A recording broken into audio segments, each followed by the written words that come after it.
নমস্কাৰ বন্ধু বান্ধৱীসকল, আজি মই বনাবলৈ লৈছোঁ কঁঠালৰ লগত ব্ৰইলাৰৰ মাংসৰ তৰকাৰী। এইদৰে বনাই খালে আপোনালোকৰ বাৰে বাৰে খাবলৈ মন যাব।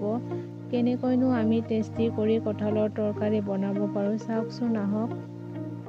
প্ৰথমতে মই কঁঠালখিনি সৰু সৰু কাটি লৈছোঁ আৰু কঁঠালখিনি কাটোতে বহুত আঠা ওলায়, সেইবাবে কঁঠাল কটাৰ আগতে আপোনালোকে হাতত মিঠাতেল অলপ সানি ল'ব।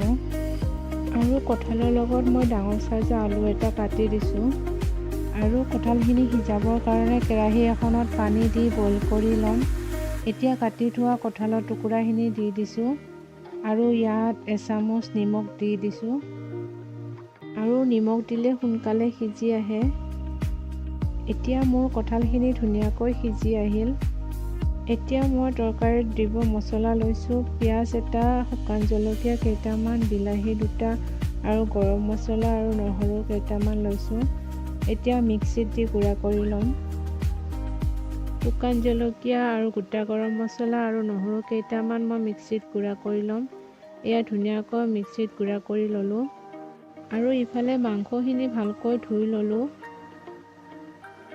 এতিয়া কেৰাহী এখন দি মিঠাতেল অলপ দিছোঁ। তেলখিনি গৰম হোৱাত কাটি থোৱা পিঁয়াজখিনি দিছোঁ আৰু লৰাই দিছোঁ আৰু পিঁয়াজখিনি ৰংচুৱা হোৱালৈ ভাজি ল'ম। পিঁয়াজখিনি ভজা হোৱাৰ পিছত মই কাটি থোৱা বিলাহীখিনি দি দিছোঁ আৰু লৰাই দিছোঁ। বিলাহীখিনি অলপ সিজিবলৈ দিম।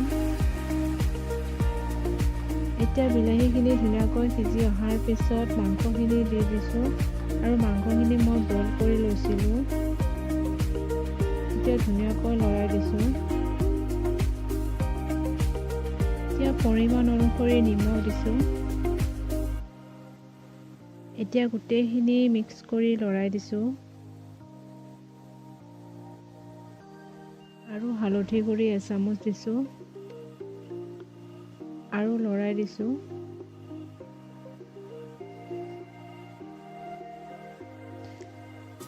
আৰু এতিয়া মছলা এড কৰিম। ইয়াত এচামুচ জিৰা দিছোঁ আৰু এচামুচ ৰেড চিলি পাউডাৰ দিছোঁ আৰু গোটেইখিনি ভালকৈ লৰাই দিছোঁ।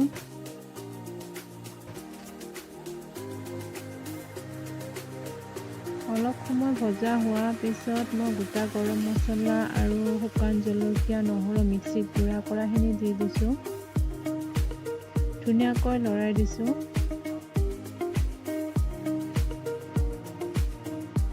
সময় ভজা হোৱাৰ পিছত মই বইল কৰি থোৱা কঁঠালখিনি দি দিছোঁ।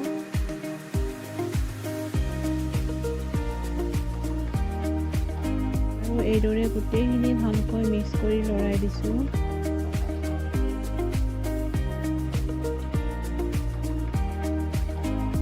ভজা হোৱাৰ পিছত মই ইয়াত পানী দিছোঁ আৰু পানীখিনি মই উতলা পানীয়ে দিছোঁ। ডাঙৰ কাপেৰে 2 কাপ দিলোঁ পানী। গেছটো হাই ফ্লেমত দি পুনৰ গোটেইখিনি ভালকৈ মিক্স কৰি লৰাই দিছোঁ। এতিয়া ঢাকনিখনেৰে ঢাকি দিছোঁ আৰু উতলিবলৈ দিম। অলপ সময়ৰ পিছত ঢাকনিখন দাঙি এয়া দেখিছেনে ধুনীয়াকৈ উতল আহি গৈছে। এতিয়া ধুনীয়াকৈ গোটেইখিনি লৰাই দিছোঁ আৰু শেষত মই ধনিয়া পাত অলপ কাটি দিছোঁ আৰু গোটেইখিনি ভালকৈ লৰাই দিছোঁ। এই ধৰণে আপোনালোকে কঁঠালৰ লগত মাংসৰ তৰকাৰী বনাই ট্ৰাই কৰি চাব। আপোনালোকে বহুত বেছি খাবলৈ ভাল পাব। এয়া মোৰ ৰেডি হৈ গ'ল। আৰু যদি আপোনালোকে এই ৰেচিপিটো ভাল পালে লাইক, কমেণ্ট, শ্বেয়াৰ, ছাবস্ক্ৰাইব কৰি দিব। ধন্যবাদ।